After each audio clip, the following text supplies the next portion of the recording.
观众朋友，晚上好，欢迎收看《商界纵横》，我是 Mina 李世平。那在今天的《商界纵横》呢，我们将与大家探讨缓和疗护。那我们很荣幸的邀请到安宁缓和疗护医生 Dr. B.J. Miller， 以及美华慈心关怀联盟的创办人兼护理师陈明慧女士。Hi, Dr. Miller and Sandy. Welcome to Business and Lifestyle. Thank you. And thank you. Hi, Mina. Hi, thank you for your time. So we will start with Dr. Miller. So Dr. Miller, I know you have a very touching or very sad story to share with our audience. Could you please tell us about your story?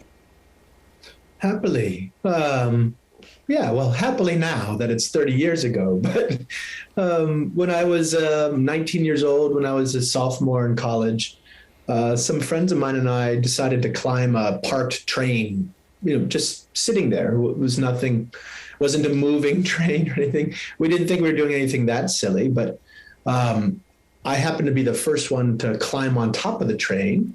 And when I stood up, it turns out that the electrical source for the train ran overhead, like the buses in San Francisco. And when I got close enough to the power source, I had a metal watch on my left arm, and the electricity arced to the watch.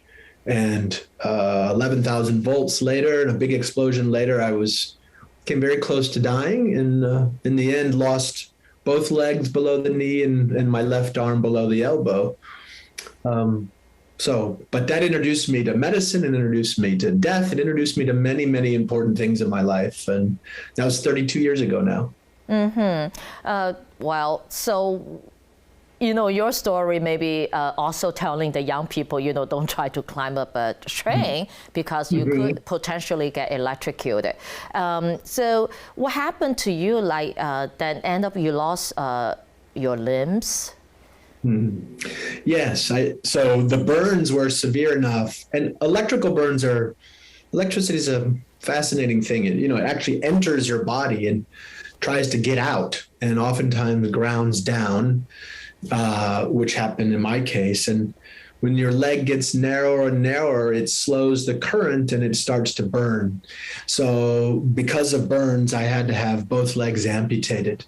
And then there's a big burn on my chest wall here. And it was about 3 months in the burn unit, but made it through. Wow, that's really long, 3 months. And I'm sure it must be emotionally really a big impact on you, right? Enormous impact. I mean, I was 19 years old. This was me just trying to move from being a boy to a man in some level, and trying to be in the world. I was just beginning to know myself, and myself changed in a big way that night. But there's so much we could talk about here. I mean, I learned so much from that. I came closer to my friends and family. I came to appreciate life more because of this. I mean, there's many things we can talk about. But to your point, Mina, absolutely, it was a very scary, hard time with a lot of pain.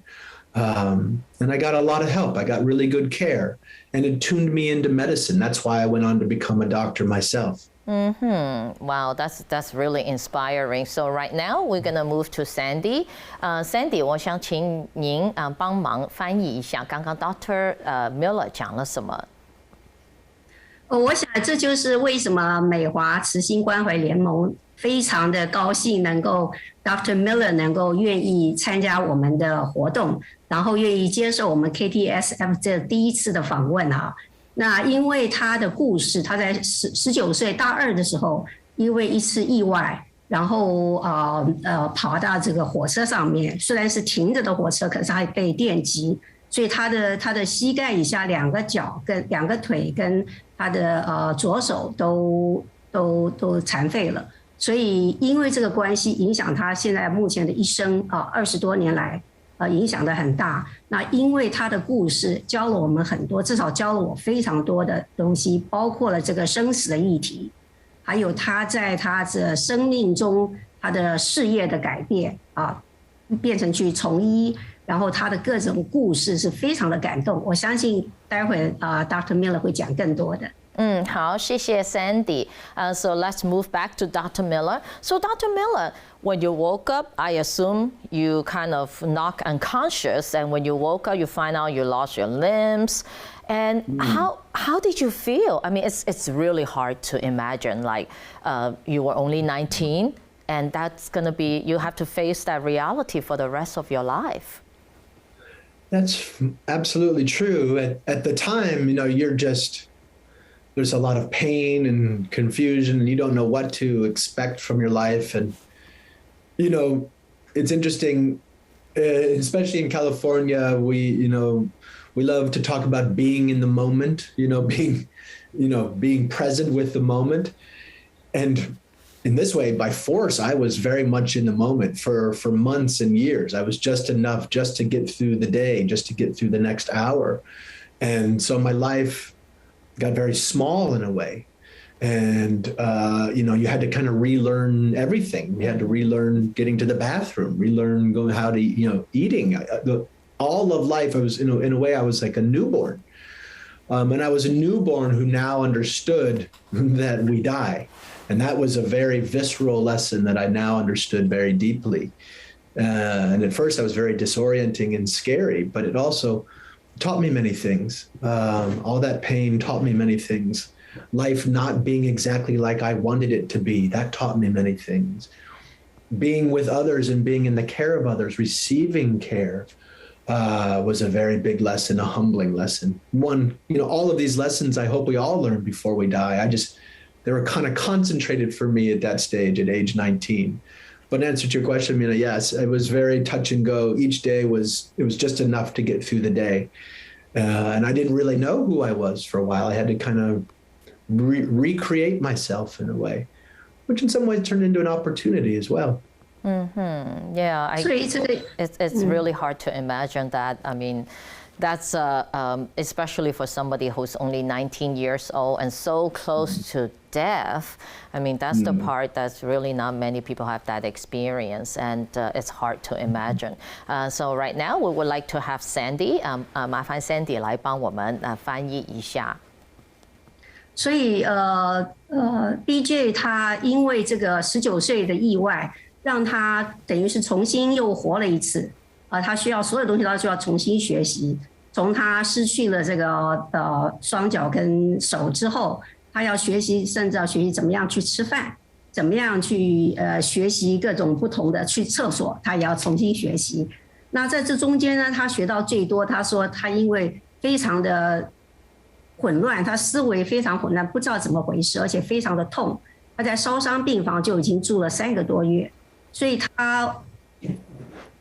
所以在这个时间呢，他学会了就是活在当下，他只能活在当下所以他就有很多体会那我们下来再来听 BJ 怎么讲。好，谢谢 Sandy， 谢谢 Dr. Miller. Miller, earlier you mentioned about you lost your limbs, and you would for a while you didn't know what you would be doing and what you want or what your future gonna be. So would you ever depress? And how did that incident change your perspective about life and death? And I know before the accident, you were learning Chinese, actually, and now you become a doctor. So is that because of the accident? Yes, in short, I mean, I had not been interested in medicine before I became a patient, but medicine saved my life, without a doubt. And I was also very, very aware of what medicine doesn't do very well. So it gave me insights at both the wonders of medicine and also the shortcomings of medicine. And it was out of a desire to make meaning or make use of my experiences as a patient that I went into medicine to become a doctor. And I'm very glad. I'm very grateful for that. It's one of the ways that the accident has given me many gifts. For as much as it's taken from me, it's also given to me in some ways that I didn't know when I was in the bed at the hospital what was going to befall me. But I will say this, Mina, one thing it taught me was, to your point a moment ago, Mina, these experiences I went through at age 19 are hard to fathom you'd want, I wish no one had to experience such an endeavor. And yet we know people do all the time. And one of the things that I became aware of at a young age, and for which I'm very grateful, is the fact that we die. It's not just something that happens to old people or other people, that life and death are one and the same. I used to think that death and life were opposed, at odds with each other. But through this experience, I've come to see that life includes death, that you cannot separate the two. And that was a very important lesson to learn as a young man, a very helpful one, because it helped me, appreciate the time while I have it. I'm a little less likely to take things for granted. I'm a little more willing to understand how much we need each other. And I just, like I say, I understand and I accept that death is part of life. It will happen to me. And as close as I needed to come to death in this dramatic way, the little secret, of course, is that we're all this close to death all the time. We don't even know, death could come tonight for us. So yes, while it was a jarring experience for a young man, the truth of it is, whether we see it or not, we are all a breath away from death at any time. That's true. I mean, I totally agree. 那现在呢，我们请 Sandy 呢来帮大家翻译一下。OK， 其实我也不是真的翻译，我是把我的感受跟大家分享一下。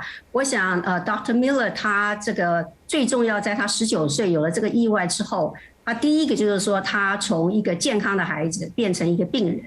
然后呢，从病人之后呢，他在他生命中间，他成为了一位医师，而且是个缓和疗护的医师。那他中间更感受更强烈，他发觉说，原来死亡不是为了年纪大才会死，每个人都会死，而且不是年纪大，他年轻时候也会死亡。那让他了解到，就是说，其实生命中间活着跟死亡其实是一体的，分不开来的。所以在他中间，他的体悟。让我们在他每一次演讲中间，我们真的学到了很多人生的道理啊。So back to Dr. Miller. I'm curious. At the moment you were in the hospital after your injuries. So would you happy that you are still alive, or you at the moment you rather think, I'd rather be dead? So I mean, that's I think a lot of our audience might have that question as well. It's a good question, Mina. And the truth is, every day was a little of both. There were moments of great pain, physical pain or emotional pain, that I would just as soon be dead. And there were moments, in the same day of experiencing great beauty or great kindness from others. So every day was filled with, you might say, mixed emotions. Part of me was so grateful to be alive and so newly aware that I was alive because I was so close to death. That helped me wake up. And I was, like I say, by turns grateful for that, and also terrified by that or greatly pained by that. So to answer your question, every day was filled with some mixture of being grateful to live and wishing to die too, if I'm honest. Yeah, how did you mentally overcome that feeling? Well, with a lot of help is the answer. I had beautiful care, my nurses and the doctors, and this was at St. Barnabas Hospital in New Jersey, and then back home in Chicago where I lived at the time, and that's where I did my rehabilitation. So I got really wonderful care from people. My parents, and at the time my sister, my friends, they all showed up. It was like an excuse to see how kind my friends were. I knew I had good friends, but something like this, it took something like this to reveal how compassionate they could be. And I got to feel that compassion. It was beautiful and amazing. So part of my answer to your question is I got through this thanks to a lot of help. And even when I couldn't love myself or love life honestly, I had people around me who loved me, who loved life, and in a sense made a case for me to keep trying just by virtue of them being there and loving me. And eventually I became convinced and I began to love myself again too. Oh, that's very good. I mean, yeah, I think love really helped you through the most difficult part in your life, and love make you through your illness and recover and become a doctor yourself. 那现在呢，我们请 Sandy 来为大家讲解一下。所以Dr. Miller 他所经历的，他最重要就是说，Mina 刚刚问到，就是说你在这个生病，就是这个意外之后，你会不会有时候会想到这个生死的议题？会不会觉得这么苦、这么痛、这么害怕，不如死了算了？那 Dr. Miller 很诚实的说，他其实天天都在这两个想法中间，又觉得很感恩自己还活着，活下来了。另外呢，就觉得死了算了，因为太痛苦了。那他那时候才只有19岁嘛。那他说，为什么你会让你能够持续下来，而且现在这么的成功，应该算是哈。他说最重要就是爱，那这个爱呢是他的友情、朋友的友情、父母的亲情，还有这个医疗团队对他的照顾，无微不至的照顾，让他能够一直坚持下来，到现在能够恢复。对，真的很感人的故事，谢谢两位。那 palliative care doctor. So could you please tell us what is palliative care? Well, it's a good question, Mina. It's a big question. Palliative care is it's poorly understood. Let me just say that. Palliative care is a subspecialty within medicine. It's a clinical specialty that focuses on quality of life. So my job and my colleagues' job are not so much to fix people, because not all problems are fixable. Life is not a problem to be fixed. Sometimes it's an issue to be endured. Sometimes it's hard to find meaning. But my job is essentially to help people live as well as possible with the life they have. So that means as a palliative care doctor, I may work on treating their symptoms like pain or nausea or anything that can come with serious illness or treatments from illness. But it's also my job to help talk through things with people and help them come to terms with their life, much as I did when I was in the hospital bed myself back 32 years ago. How do I live with this issue? How do I live with this thing? How do I move on? How do I keep going and be honest with all that I've lost? So this is much of the work we do in palliative care, all about living as well as possible, not so much about fixing things. The rest of medicine focuses on the disease. We in palliative care focus on the person living with the disease. Sandy， 那现在呢，我们请 Sandy 来为大家讲一下缓和疗护，也就是我们今天探讨的主题到底是什么呢？所以缓和疗护是一门非常专科的一个疗护一个医学，它主要是改善面对这个生命危机的这个重症的病人一种特别的这个服务，帮助大家改善我们的生活品质。它不是要把你的病医好，因为这个时候可能已经没有办法医好我们的病，所以它着重在病人本身这个人他的身心灵上的改善。所以这个是缓和疗护要做的，就像 Dr. Miller 当时所经历的各种疼痛啊、忧郁啊、害怕啊等等的身心灵的需求，那这是缓和疗护可以做的。那 Dr. Miller 他就现在就是他的专业就是做这个。And I know, Dr. Miller, you're having upcoming a seminar, an online seminar with CACCC. Could you tell us a little bit more about that? Well, yeah, I can't wait for that. I mean, Sandy and I are been working together on this for a while with her team. And, it's basically a seminar to explore what we're talking about now, life and death, meaning making. Also, the way we experience lives. I mean, medicine as a doctor, there's, we all have physiology and there's the science of life, but there's also the culture of life and the subjective experience of life.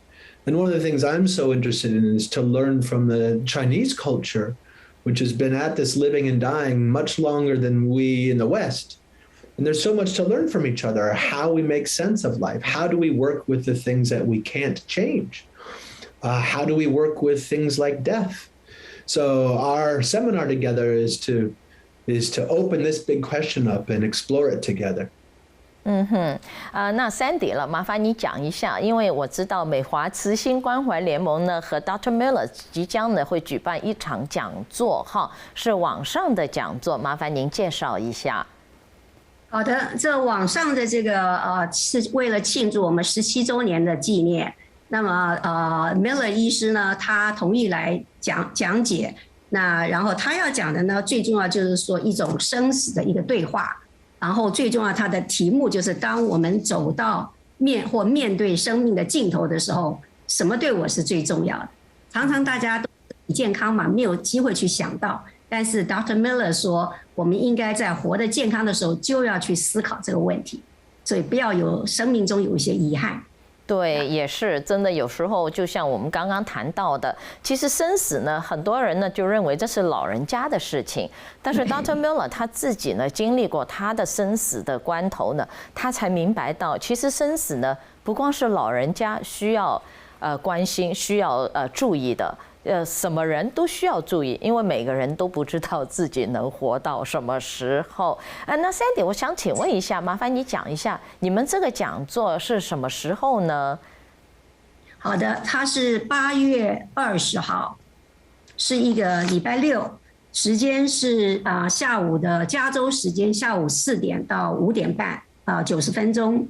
那这样子方便外地人也可以来参加啊。那他是在网上做，所以非常的好。另外呢，Dr. Miller 他跟我们制作了一些影片那个时候应该就制作完成，也给大家可以可以学习。还有他的一些书，他也可以跟大家介绍。那 Dr. Miller 的这个讲座是免费的，是吗？对，整个活动都是免费的。另外我们系列的活动也都是免费的。那可不可以麻烦你很快的讲一下，你们还有什么系列的活动呢？好的，我们一个正念的自我照顾，那它会在8月27号会有，也是下午4点开始。然后另外呢，我们还要做一个安心茶话屋中文的安心茶话屋，还有介绍这个医疗的表格等等的。然后另外还有一场是专门做安宁缓和疗护的介绍。Okay, 谢谢 Sandy, and also thank you so much, Dr. Miller, for your time. I know you're very busy. 谢谢 Sandy. 那我们今天呢，商界纵横的时间到了。那如果观众朋友有兴趣呢，请欢迎大家呢就扫描荧光幕上的2维码来参加 Dr. Miller 的讲座，可以跟他面对面的谈生死。我们今天商界纵横的时间到了，感谢大家的收看，我们下一次再见，拜拜。